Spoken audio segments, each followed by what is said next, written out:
Today, we're going to talk about a serious health concern, foodborne illness. Before we dive in, let's review our learning objectives. Can someone please read? Yes, Mr. Aparejado.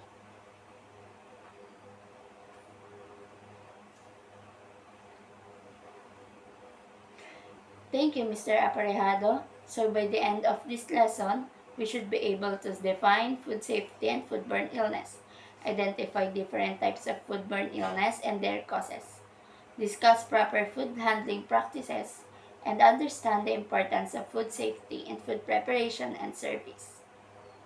Let's start with the basic. What is food safety and foodborne illness? Can anyone define it in your own words? Yes, Mr. Delgaco. Great answer, Mr. Delgaco. Food safety is the process of handling, preparing, and storing food in a way that prevents foodborne illness. Now, what about foodborne illness? Can someone define it? Excellent, Miss Sapinit. Foodborne illness is a disease caused by consuming contaminated food or water. So, let's define food safety first. Can someone please read the slide? Yes, Miss Linga. Thank you, Miss Linga. So, based on our presentation, food safety is all about keeping our food safe to eat. It's like a set of rules to follow when we handle, cook, and store food. We want to make sure our food is free from harmful germs like bacteria and viruses. Next, let's define the foodborne illness. Foodborne illness is when we get sick from eating food that has harmful germs in it. These germs can be in the food itself or on the surfaces when the food is prepared. They can make us feel really sick with things like vomiting, diarrhea, and stomach cramps. Let's explore some common types of foodborne illness. Can someone please read? Yes, Miss Heniebre. Thank you for reading, Miss Heniebre. Salmonella, so here's prevention tips to cook food thoroughly. Ensure that poultry, eggs, and meat are cooked to the recommended internal temperature to kill any harmful bacteria. Next is E. coli. Can someone read the second types of foodborne illness? Yes, Miss De La Cruz. Thank you, Miss De La Cruz. E. coli, another type of foodborne illness, thoroughly wash fruits and vegetables, especially leafy greens. To remove any potential contamination and also store food safely, we need refrigerate perishable foods promptly to slow bacteria growth. Next is Listeria. Can someone please read? Yes, Miss Cuesta. Thank you for reading, Miss Cuesta.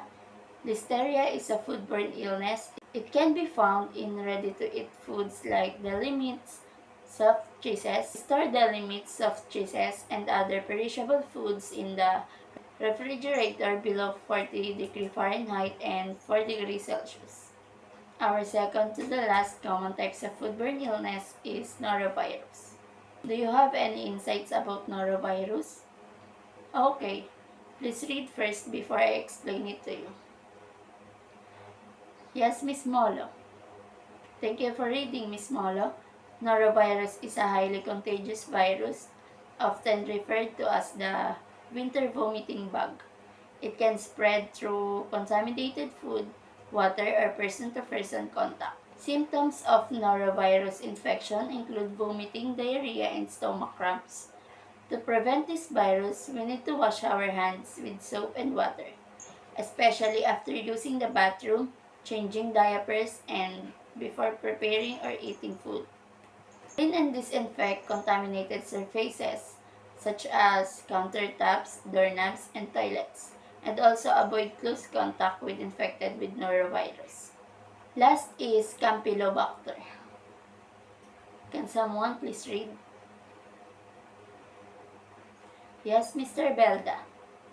Thank you for reading, Mr. Belda. So, Campylobacter is another common type of foodborne illness. It is frequently linked to undercooked poultry, unpasteurized milk, and contaminated water. Always use pasteurized milk to avoid potential contamination. If you suspect you have food poisoning from Campylobacter or any other foodborne illness, seek medical attention immediately. And also, consuming all this contaminated food can lead to food poisoning. Our next lesson is about proper food handling practices to prevent foodborne illness. Do you have any ideas about preventing foodborne illness? Okay, Mr. Albado.